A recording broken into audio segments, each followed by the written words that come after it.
Welcome back to part three. So let's get started right away here. Alex, opening number 21 is the Laird and Lady Refused. And I know that this isn't quite the Black Doctor, but this is another really out there kind of line. And it goes 11-15, 23-19, 8-11, 22-17, 9-13, and then no exchanges with 17-14, but again, 25-22. Lee's guide calls this a dead loss. I think this is an absolute loss. This is an opening that I would never touch.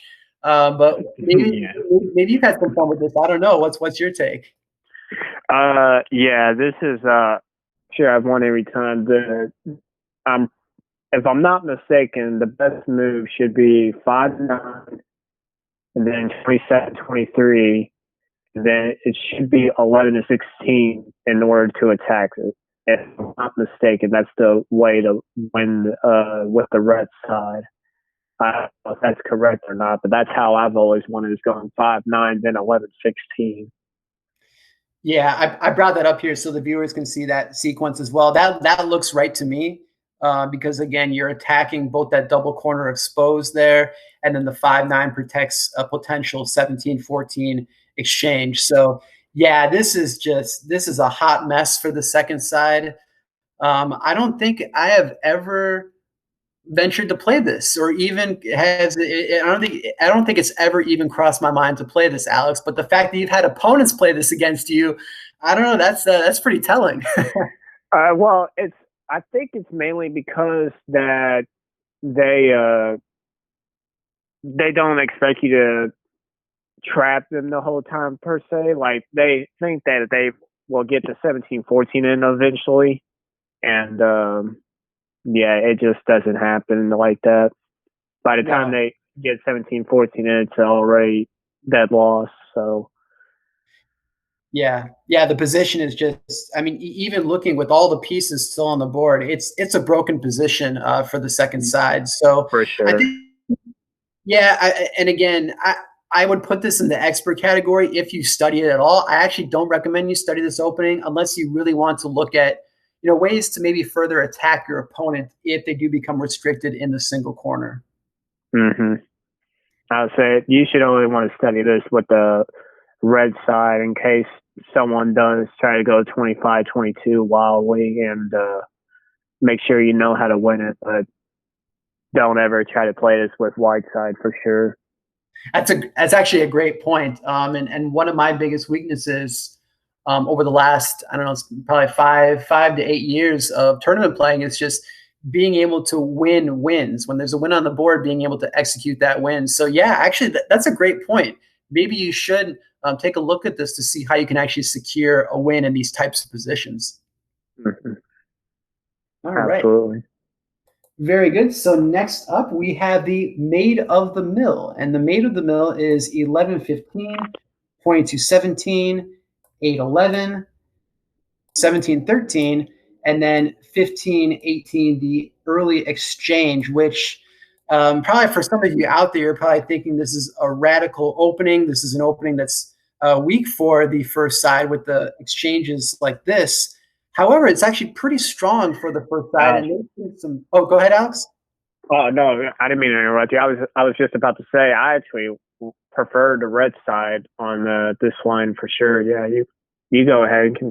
Oh no, yeah. I mean, I know that there's been. I think Ron King has had some success with its opening in the past. I know there've been a number of other players that prefer that early exchange. Yeah, like you said, it's good for that for the first side because the second side just has 22-17 and then 17-13 being flanked off, and now the first side can totally dominate the center now. Right. Have you had much success with this for the first? Or have you played this opening much at all? Actually, I have a lot. I'm pretty sure I played in the Tennessee tournament against I want to say Larry Keene, and I actually won it off of him. And yeah, I won the red side on this, and it's definitely a strong side for red, and I definitely love to play it. I would say though this is probably intermediate to yeah, I'd probably go with intermediate because it's still, if you don't know what you're doing, then you're more than likely are going to lose the game. Um, just based off how tricky it is and how many. Again, there's a lot of traps in this line, and yeah, No, I mean, I agree with you 100%. If you're not sure how to really use that outpost piece on 18 for the first side, you can kind of put yourself at a liability. The fact that you scored a win against Larry Keane, as you mentioned, who is a former U.S. champion. He won the U.S. national tournament in 2002. So the fact you're able to beat a U.S. champion on this line is says, I mean, that says a number of different things. It says that, yeah, the second side really should probably avoid this because it's, again, the center development, everything's kind of working against the second side here. yeah, for sure, for sure. And yeah, I would definitely put it in the intermediate category too, because as you said, it can get a little tricky and you can kind of get hung up if you're not sure how to really defend or attack with that outpost piece on 18 for the first side. Absolutely. All right, so next up we have the Nailer opening, and the Nailer is 11-15, 23-19, 8-11, and 26-23. Now, Alex, again, if I had to guess, I'd say you like this opening. I could be totally wrong, but I would have to guess that you do appreciate this opening. Yeah, I played a good amount with the white side, and I I think the normal response I get when I go 26-23 is 4-8, and then I always do 21-17, and then usually people will do 15-18 or 9-14. But yeah, I mean it's another very tricky line, very creative type of checkers, and it is probably, I don't know if either side has the best side with this. I honestly don't know because on one hand, you can be aggressive with both sides on this, in my opinion. I feel like you could be aggressive with both sides on this because Red will eventually probably trade 15-18 at some point, and you're going to be traded to, or at least I usually get the 19-15 trade in at some point. So I feel like both sides are about it even on this, if I'm not mistaken, but I could be wrong. I don't know how you feel about it. Yeah, I mean, I definitely wouldn't call this a traditional opening in any respect there, mostly because of the early Apex piece removal, which I've talked about in my videos that try to avoid, if at all possible, early on in the game. Yeah, of course. Yeah, I've always believed this opening to be slightly weak for the second side because of that reason only. But I do also know that it's very tricky. I know, and maybe he'll respond to me if he sees this video. But I know that the Canadian champion Clint Olson, I believe he used the Nailer in his repertoire when he was playing in Go As You Please events, just because of its trickiness and the complexities within it. Which again, that's why I assumed that you would also be fond of this opening, which it sounds like you are.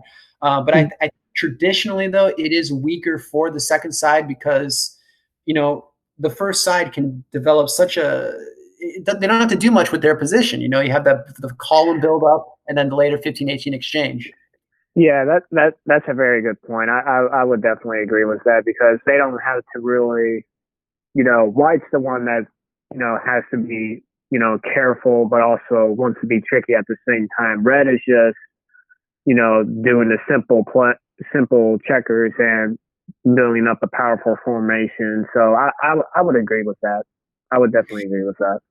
Yeah, and again, I think that's another point you brought up where, yeah, the first side doesn't really have to do much. Its position can just stay intact and be stable. But I think that's also, an opportunity where even though you may have a strong position and keep everything intact, that's a sign, well, maybe there's some traps coming and maybe you really should be careful. and be extra cautious of things of that nature. So, yeah, I would put this in the intermediate, if not even expert class, Alex, just because of the work that the second side has to do to kind of spring some of these traps. But that's I my would, thing. yeah, I would agree. I would agree. All right, very good. So the next opening, which I'm sure we both are unanimous in our agreement here, is the Old 14th. And the Old 14th is 11-15, 23-19, 8-11, 22-17, 4-8. Alex, I mean, for me, this was, if not the first, it was either the first or the second opening I ever studied in checkers. It's an opening that I think all beginners probably study within the first, I don't know, day or two of even getting Lee's guide. I think this is as traditional of opening as you can get. I think it's as Absolutely. beginner opening as you can get. But yeah, I'd love to hear your thoughts here. I absolutely agree with you on that. And I will admit that I fell into the 014th shot the first time I played it against my father. I will admit that, and it is one amazing, beautiful shot. If you have not seen it before, it is. I mean, a lot of people actually online do fall into that shot because they don't they just don't know it. And if you don't know it, you're more than likely going to fall into that shot because it's such a long and thoughtful shot. You usually can't see it. So Yeah, well, hey, there's no shame in that. I think every player has fallen for this shot. I'm just showing it here in the video now. The 913 move to fall into the shot is just so natural. I mean, yeah, who would think that, a player would play anything other than that? Of course, the 3-8 or the 1-6 are the drawing moves, but 913, right. when you're first starting out, that looks as safe as anything. So yeah, it's just an opening that I think, and I don't know, Alex, why this opening is so why it's really geared towards beginners. I guess because of the early formation with the 23-19, 22-17, and then the buildup of 11-15, 8-11, 4-8. If it's just so natural, but this is one of those opening that really stands the test of time, and really hasn't been, I don't know, overlooked because it's so popular. It is. It is. It is. It really is. Yeah, I've seen numerous of times throughout, all the tournaments. A lot of games run into at least somewhat similar to a 014 position, and yeah, people still frequently play it to this day in tournaments. So it is definitely a good line to know for a beginner. Definitely. Yeah, absolutely. And again, you can really transition into some other openings with it as well. And I know, For sure. yeah, I balloted this opening in the 2006 National, and it served me well because it was a good rest line. I was playing a lot of hours of checkers, and I just needed a kind of a good breather, and it really it was a nice it's a nice friendly face in the checker opening world. Absolutely. Absolutely. All right. So next up, we have the Paisley opening. And the Paisley opening is just defined as 11-16 and 24-19. So we explained the Bristol earlier with the 24-20 response, and then the Bristol Cross with 23-18. The 24-19 is the Paisley. And Alex, I have a lot of history with this opening when I first started, but I'd love to hear kind of your takeaway on this opening. Yeah, I this is a very popular, opening for Go As You Please when people play 11-16. A lot of people will go 24-19, and I've definitely had my ups and downs on this line because there's a lot of play on it and so forth. But it's definitely I would say a decently evenable side, maybe a tad bit favorable for the white side. I probably have a few more wins on that, but I mean, it's definitely not too weak for any one side to play, and a lot of good plays on it, and you'll mostly get draws on it. It's a good, solid beginner line, in my Yeah, I agree with you. I think when I first started playing, a lot of the opponents when I played the second side, they would move 8-11. I would go 22-18, and then they'd build up in that kind of that formation with 4-8 next. So really, kind of having a nice developed single corner with maybe the hope of the 18-14 break happening next, or developing 25-22. I think that there's a lot of great and beautiful play in this opening, actually. And as you mentioned, I think it's probably theoretically better for the second side because there's more options. But this is kind of a fun opening to play. absolutely, absolutely. Excellent. Okay, so next up we have the Pioneer opening. And the Pioneer, as Lee's guide puts it, is 11-15, 22-17, 8-11, 25-22, and then the 11-16 is kind of how Lee's guide puts the Pioneer. But look, Gotcha. there's books dedicated to this opening just because there's so much to it, so many pitfalls, and there's a lot. Yeah, there is. There really is. Yeah, I'm sure you have a lot of opinions about this opening too, Alex. Yeah, there's just, I'm not gonna lie, it's nearly impossible to study all of the Pioneer because there's just so many different lines and, variations that run into this and different types of Pioneer, it's, it's just crazy how much play is on this line. And, yeah, I think my father is probably a lot better at it than I am. I wouldn't say a lot better at it I am, but he knows a lot more than I do, and I can just like see where I'm supposed to go. But he's definitely the specialist of the Pioneer because he's got creative moves on it, and he showed me a couple of times on them, and I've won quite a few times with both sides, obviously. But Yeah, yeah, there's definitely winning potential or winning possibilities for both sides. What I'd say, yeah, I mean, your father is a fantastic Pioneer player, and really, this is a great opening for the study of tempo and pacing. I have a video where I talk about three completely different openings can transpose into this main Pioneer landing. So uh-huh. that's why it's very valuable to know, just because of all the other transitions and transpositions that can take place within it. But as you said, you can be super creative here and really pioneer some good lines yourself. So Absolutely. I would say it is good for beginners to know, but maybe wait. Maybe don't have it be the first five openings you study. Maybe make it within the top 10. I don't know. What do you think, Alex? Yeah, I would agree with that. I'd probably put this maybe at the intermediate level just because it's so much to try to study. But this is definitely one of the ones you want to know.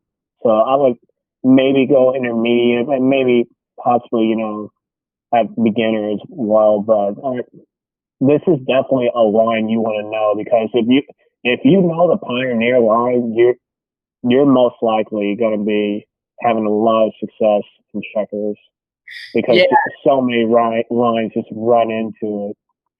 yeah, I think Richard Pask. I can't remember the statistic or the number that he gave, but I want to say it's like a third of all potential of the 156 different openings can be derived from the Pioneer. I could be totally Yeah. mistaken. I could be giving totally false information there, but I think it's something like that. No, you're right. It is about one third of the lines can run into the Pioneer. So yeah, that is right. Well, what I would say then is, if you're a beginner type of player and you're really looking to get a taste of tournament play, before you enter that tournament, I would highly recommend, taking a look at the Pioneer. Of course, as Alex said, there's so many variations and lines to really study and master, but at least to get familiar with it would be my recommendation. Absolutely. If you definitely want to improve your game, learn the Pioneer. If you become a great, solid player on the Pioneer, you're going to have a lot of success in tournaments. A lot of success. Well said. Well said. Okay, so next up here we have the second double corner, and the second double corner is 11-15, 24-19, that exchange there, and then 28-19. Now, Alex, we have some history, the two of us playing this opening in regionals a couple of years ago. This is an opening that's, I guess known to be weak for the second side just because you're having that exchange out of that double corner, but I don't know. I think this could potentially be a pretty fun and even opening now. Absolutely. If I'm not mistaken, you beat me that round with the red side. If I do recall, I may be wrong on that. But No, I did, and then you beat me with the red side. So we both okay. Well, both won with the first side, which I guess kind of is a further example of this being second for the second player. yeah, I'm not gonna lie. I have lately been jumping the wrong king 27-20 line because of that. Because I do. This is probably one of my weakest lines right here, jumping the 28-19. Just off the simple fact that there's so much play for red, and I mean, I've rarely won with the white side, but I mean, I've gotten a lot of draws because it is not a horrible game for white per se, but I mean, you're definitely limited to what you can do for sure. Yeah, I agree. And actually, the 27-20 jump is the next opening. So we'll talk about that in more detail there. I think, I've always been a staunch disciple of the 9-14 attack after the jumps and then further developing 5-9, 7-11. That's kind of the traditional line of play there. But generally, Right. the 8-11 line is probably more common. And really, the purpose behind that move is to further kind of restrict and bunch up your opponent's double corner. So Mm-hmm.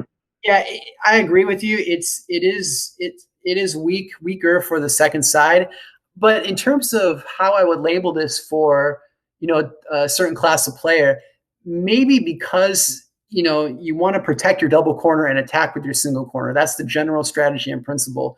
Maybe I would leave Right. it more for an intermediate type of player. I would agree. I would agree. All right, very good stuff. Second double corner, and now, as Alex had alluded to, the next opening is, and this again, this has it's a totally separate chapter in Lee's guide, and that is the 27-20 exchange. And Alex, as you said, you are now using this because Ron King has been using this for many years, and Yeah. had success with it, and it sounds like you are as well. Yeah, I'd love to hear your thoughts about this because this is something that I never play this move. I actually played it not in my last tournament, but in the previous tournament before that. In the I think my previous tournament before it was in the Alabama of last year, maybe, and I actually won with the white side. And yeah, it is definitely a weird looking just based off the fact that not hardly anybody jumps 27-20 because it is a considerably weak move for white, but at the same time, I like it better than 28-19 just because usually the other side doesn't know how to play against the 27-20. They don't know as much, obviously. So, I've had a lot of success with it lately. The best way to attack it is going 10-15, and then I always go 20-24, and then you want to go 6-10 afterwards. That's the best way to attack that. But yeah, so it's definitely a creative way of playing this line instead of just doing a simple 28-19 jump. Yeah, I mean, it's certainly if you want to get creative and really take your opponent by surprise, which we kind of alluded to it, but there's so much of a psychological factor when you're playing in tournaments where players just kind of expect, certain moves to happen, like 28-19 in the second double corner. I know for me, Right. being more of a traditional standard publish play type player, I don't even think twice about it. But for players that really want to get more into the woods, want to really try for fighting wins, this is a fantastic way to go. And there's precedent here. I mean, Ron King has had a lot of success with this. You have had some Absolutely. success with this. And there are a number of other players that are further adopting it. So in terms of how you would rate this for a beginner, intermediate, or master or an expert level player, this was an opening I never even really looked at when I first started Lee's Guide. But I don't know, Alex, would you want to reserve this for more of the expert class player, or do you want to maybe put it towards more for intermediate? I would probably go with expert just based off the fact that you probably want to at least learn the 28 to 19 jump first before you try 27, before you start studying 27-20, just because one, you'll be probably playing against that when you play the red side, and two, you it's just until you're absolutely confident of what you're doing basically with the white side, I would say not to jump 27-20 because you can easily get into trouble very fast on your next couple of moves if you don't play the correct variation. Yeah, I agree with you. Maybe the analogy to use here is to, crawl before you can walk, or walk before you can run. Learn the 28-19 Right. variation first. And then once you have that down and you're looking to further explore more and maybe take your opponents into the weed, go with that 20 jump. Absolutely. All right, very good. So that's the second double corner, the 27-20 jump. And now, Alex, we come to the single corner. The single corner is, of course, 11-15, 22-18, and then the 15-22 jump, the 25-18 reply back. So I know I mentioned, Old 14th was, either the first or second opening. The other opening that would be in there would be single corner. This is an Mm-hmm. opening that, I mean, I feel like it's probably the most popular reply online when you play. It's popular at the highest levels, the major levels, the minor levels. Everyone plays this. It's a dead even opening. There's so much scope. Alex, I'd love to hear kind of some of your stories about this opening, because I'm sure you played it a lot in your career. Yeah, I've this was probably the first opening I learned with the white side. Um, just because of how simple it is, really, and how easy it is to learn. It's a nice opening. It's kind of hard to win for both sides, in my opinion, but it is definitely a beginner type of style opening. And if you're looking for a good, nice draw, this is probably one of your favorite openings right here, because it's just such a nice and smooth game. There's not really a lot of um, how would you put it, like you need needed star boost to be able to draw on it. So you know, Yeah, the game kind of plays it itself.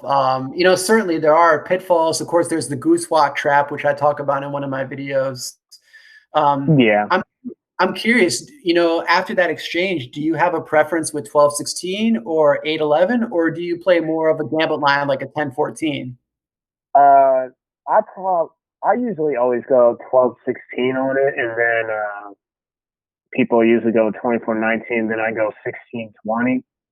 But I mean, I usually don't ever really win off of this one. I mean, like I said, I've got a couple wins here and there, but I never really found a way to really try to win with either side. It's just, to me, it's just a nice game. But I will say at this point right here, once you get on 16-20, um, when you go 29-25 and then I go 8-11, they have to. This is where I've won most of my games. Is when they've went 19-16 right here instead of going 18-14 or 19-15 or 25-22. That's where I won most of my games off of this. Is now going State 19-16. So I mean, I don't really have much many more loss. I don't really have any losses or wins on this game besides that part right there. Yeah, it's again, it's. I mean, now there's been books dedicated to this. Of course, Joe Duffy has his famous, Duffy's single quarter book, which just hundreds and upon hundreds of variations within this opening. I'm with you. I also prefer the 12-16 attack. I know 8-11 is very commonly used from a Mm-hmm. lot of online players. I feel like the 12-16 and then followed by 29-25 and then 9-13 getting into the Flora Temple line. This is kind Yeah, of the thing that I really I spent so much of my efforts on trying to crack it and trying to produce some wins in online play with it. And I would. I mean, I'd win a lot with this online because people were a little bit unfamiliar with Flora Temple at the time. But yeah, I think at the highest levels professionally, I don't see a lot of wins coming from this opening. no, I don't either. I don't either. It's usually a bunch of draws. The only time I see, again, the only time I ever see someone going to a loss is if someone just doesn't know to go 19-15 instead of 19-16. Usually people know that just because you have to get that defensive pin is such a valuable piece for the red side if you don't take it out. Mm-hmm. Yeah. Yeah, I agree. So again, single corner, it's as beginner as you can get. In fact, Alex, I'd probably say, if you were to purchase Lee's guide for the first time, maybe this is the first opening you study. Yeah, yeah, definitely possible. Yeah, By that'd be far it's by far one of the more simpler openings to study and get used to the variations of it for sure. I think too another reason why I mentioned that is because I'm sure if you're just playing exclusively online, I'm sure you're seeing single corner all the time. In fact, maybe even Oh you're yeah, playing. And if you're looking to, reduce your losses or to try to get more draws or even to try to win more games, having some published play knowledge, because there are some nuances, of course, with this opening. So being equipped with some knowledge will really be able to vastly improve your game. absolutely, absolutely. Okay, so the next opening we have is actually still the single corner, but this is the 26-17 exchange. And Alex, in all of my years of playing checkers, I have never seen this exchange. I feel like it's not like the 27-20 exchange in the second double corner. I feel like this is even more inferior, but I could be talking way out of turn. Maybe you actually like this. Maybe you've used this in some of your play. Uh, honestly, I have only played it one time with the white side. And it turned out to be I lost to my father on it because him and I were, just playing different lines at the time, and we were just, mainly having fun. And I told him, "Watch this, I'm going to be able to beat you on it." And he beat me on it pretty fast. So I stopped. I never played it again afterwards. That's an awesome story. Yeah, I mean, yeah, you said you play with your father and practice. Yeah, I think actually seriously playing this at a tournament or professional level, I don't think anyone would play it. And I know we talk about No. the element of surprise, the psychological effect. I think you throw it out the window here because this is just such a damaging move to your center of your Yeah, second side. it's just too weak of a move. I mean, like I said, I would. I mean, it's funny to at least try it, just playing around like I was with my father. We were, just talking trash about it and seeing if I could beat him off of it. And yeah, but I, I think I was like, that was probably 3 years ago when I did that, and I haven't played it since. So It's definitely not recommended. Definitely not recommended. Yeah, no, I absolutely. It's maybe not as bad as Laird and Lady Refused, which is a dead loss. I think this is probably a Right. technical draw, but certainly I don't recommend it. If you are going to try it, maybe wait until much later on when you've reached kind of an expert or even master level status, and even then, I still don't recommend it. Absolutely. Absolutely. All right, so that actually takes us to the next opening 31, which we will talk about in the next and really the finale of this video series. So until next time.